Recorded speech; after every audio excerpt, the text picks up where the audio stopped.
Good afternoon. My name is Jim Lyko. I'm here in Fairfield, Connecticut, and I'm going to interview John Maltese for the Veterans History Project, which is part of at Central Connecticut State University. They are an archive partner with the Library of Congress, and I'm here to gather an interview with John Maltese, who was in the Army during World War II and beyond. Okay, John, you can put that down. Well, thank you, John. It's a pleasure to spend some time with you here today. Let's start and talk a little bit about John Maltese as to where you were born and growing up, and we'll take it from there. Well, I was born on November 15th, 1924.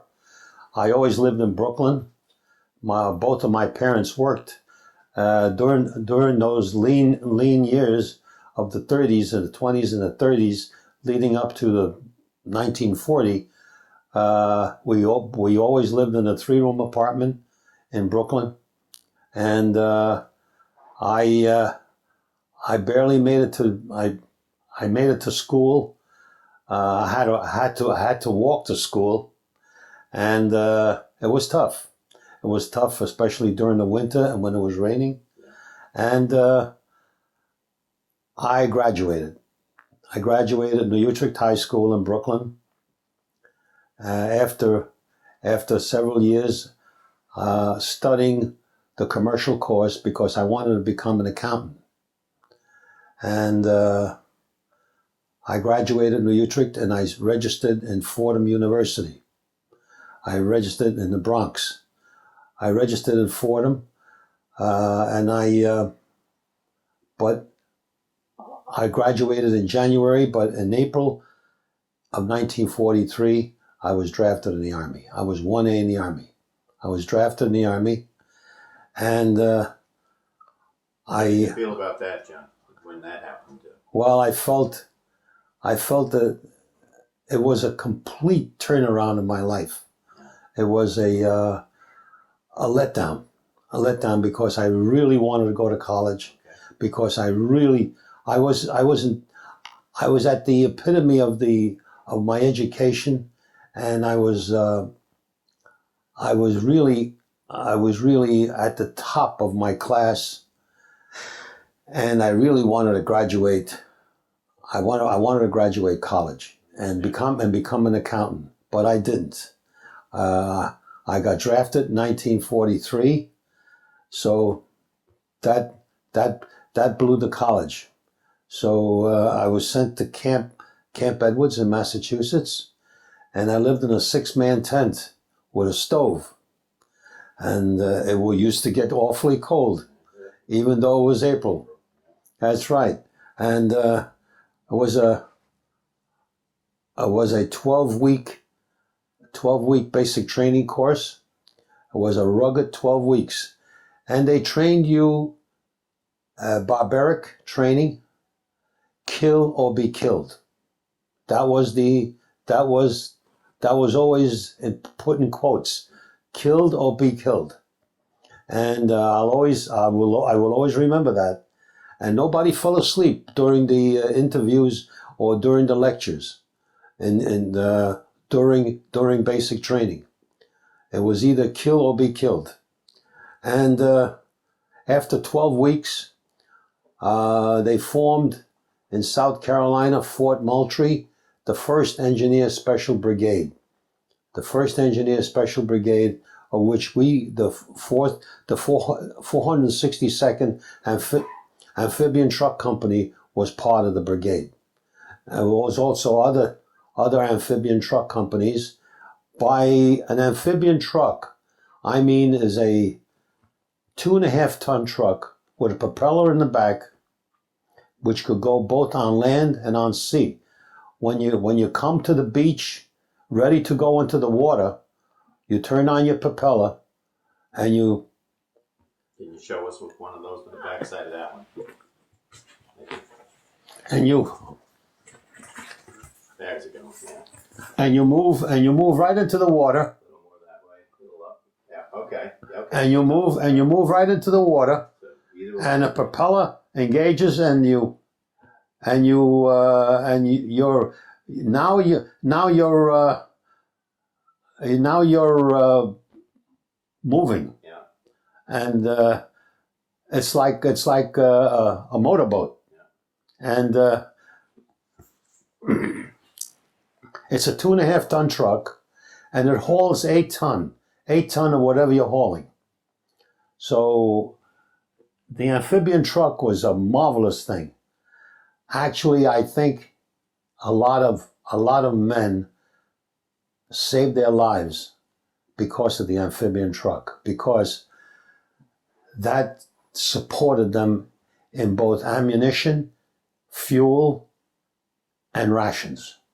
And that was extremely, extremely important, because during the invasion, well, when we I'm going ahead of myself. The amphibian truck was three platoons.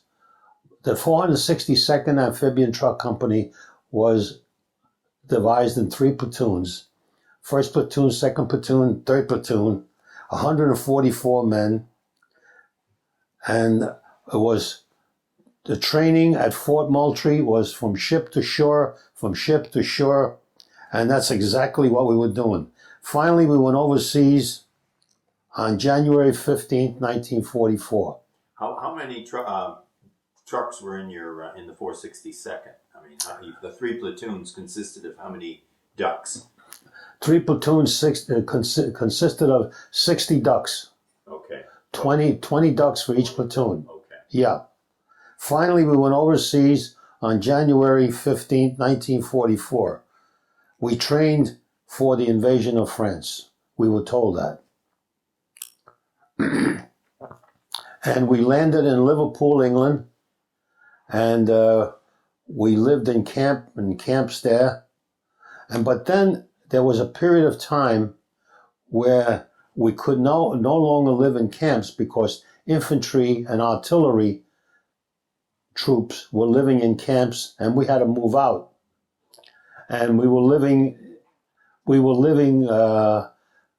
like in homes of citizens. Yeah, well, citizens. And there were like 6 guys here, 7 guys there, 5 guys there.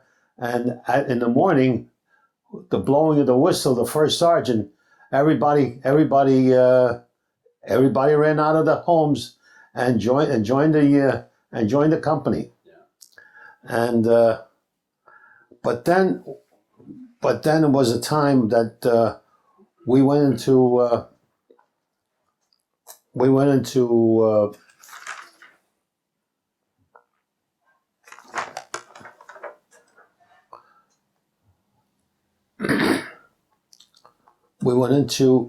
holding company, a holding area which was a staging area for the invasion of France. And you couldn't move out of the staging area. You couldn't go out of the staging area. They had it all covered with MPs, because security. There was heavy security, but before we moved into the staging area, we went on an exercise Tiger. And Exercise Tiger was on April 28th, 1944, 6 weeks before the French invasion. And that's one thing that will always stand out in my mind, Exercise Tiger. Because of the event that took place, it was very, very tragic. Exercise Tiger was a rehearsal for the D-Day invasion. A rehearsal for the D-Day invasion. Where did it take place? They took place in Dover. We shipped out of Dover, and we went around a circle, and we were supposed to land on the beach on Slapton Sands, right? And there was 6 LSTs Oh, eight LSTs. Eight. There was a total of eight. I remember that. And we were loaded. We were loaded with food, rations, artillery shells, small arms ammunition, and we were ready to go. We had infantry on board, infantry troops on board. Other LSTs had artillery troops on board, but mostly it was infantry, radio people, technicians, and so on. And but we were all ready to go. On April 28th, we took off. How many ducks were on an LST? How many ducks were? 10. 10. 10. Down 10. below, on deck, or Down below, and the tank deck was empty. Okay. You know, it was really empty. It was hollow. Mhm. So there would be 5 ducks on each Wow. on each row, Yeah. and the total of 10 ducks on each LST, and fully loaded with equipment, whether it be rations, small arms ammunition, or 5 gallons of gas, like was supposed to be a real invasion. And all of a sudden at 2:30 in the morning, it was general quarters that sounded off, and we thought that was part of the exercise. And general quarters was sounded, but nobody was to go on top deck. Everybody was to stay below. So there was a lot of shooting. We heard a lot of shooting, a lot of explosions, and 3 LSTs went down because the tech, as I said before, the tank deck was hollow. So once a torpedo would hit the tank deck, it would fold and it would sink. And all this was due to a malfunction on the telegraph, on the message machine. The message machine was not operating right on one of the escorts, on one of the destroyer escorts, and the telephone was opened, and the Germans heard it in Cherbourg, and they sent out 6 PT boats, and those did the damage. Those did the damage, and at the end, we lost 752 men, soldiers and sailors, and 3 LSTs was sunk. Operation was a very, very sad operation. The following morning, as I remember, there was still burning fuel on the water. It was still burning. It was still smoking. And bodies were just, as the waves rippled in, it was rippling in waves, and bodies were being pushed into the seashore. And the graves registration units were sent out. Well, we sent out for 2 graves registration units in England. So we got them. They came right away, and they were just pulling off dog tags, and they had a big hole on the beach, temporary, and they were just put in there, and the bodies were just lined up. A lot of soldiers and sailors sunk to the bottom of the ocean. The water actually, when I say this, I'm not exaggerating. The water actually was red, and that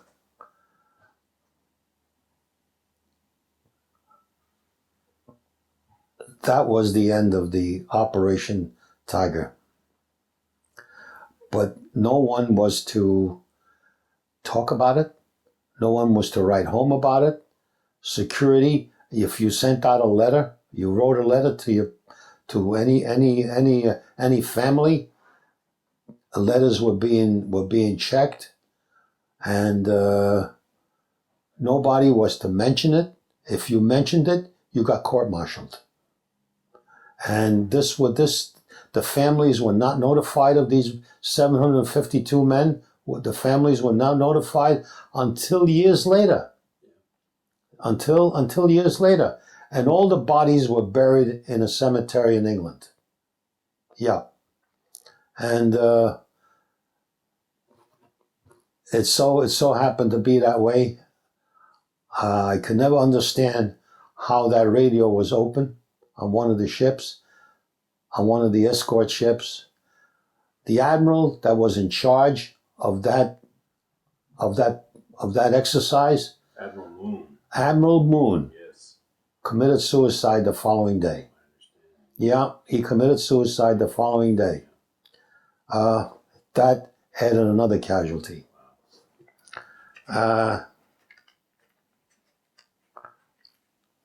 So now I go on to Operation Overlord.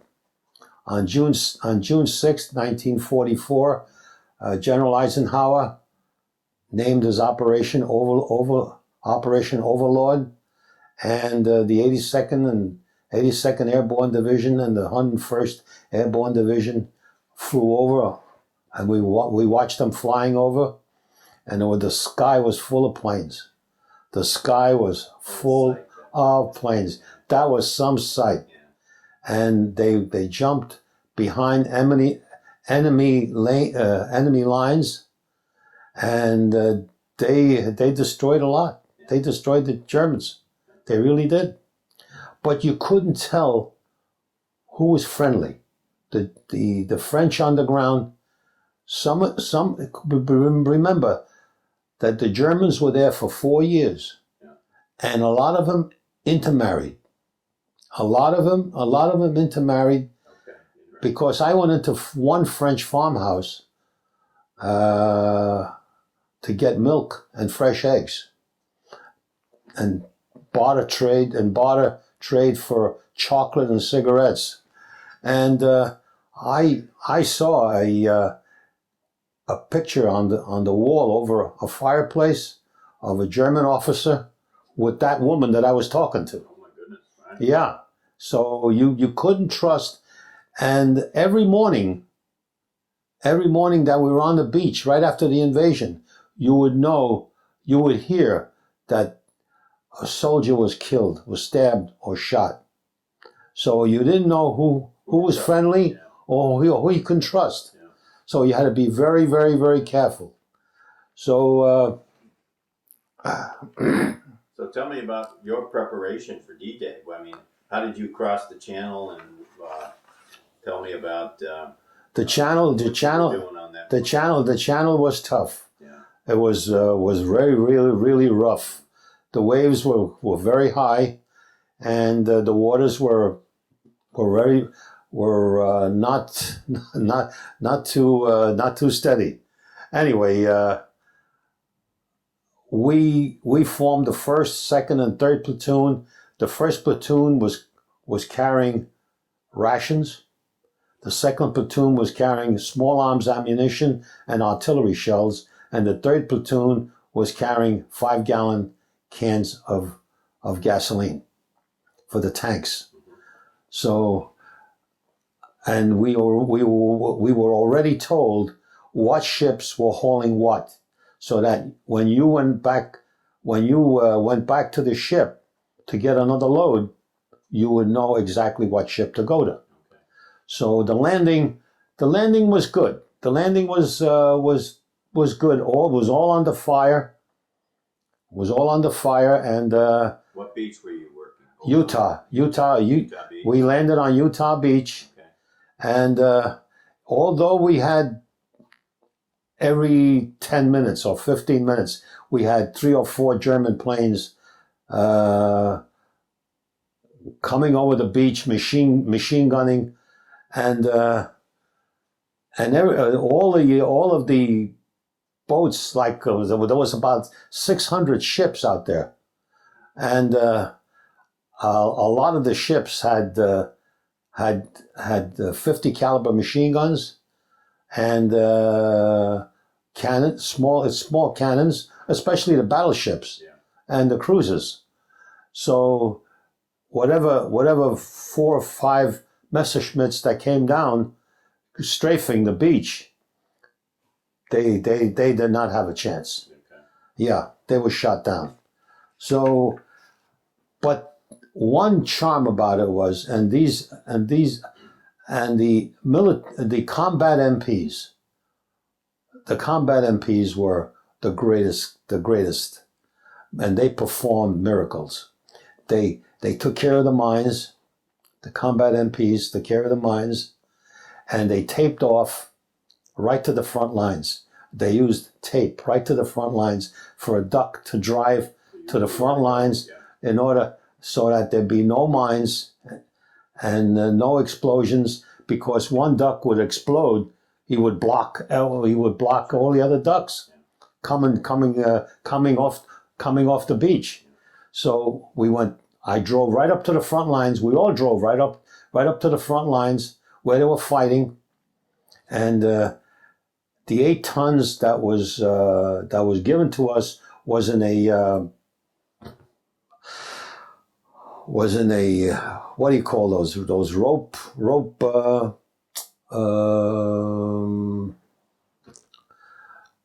you call those I don't remember what you call those.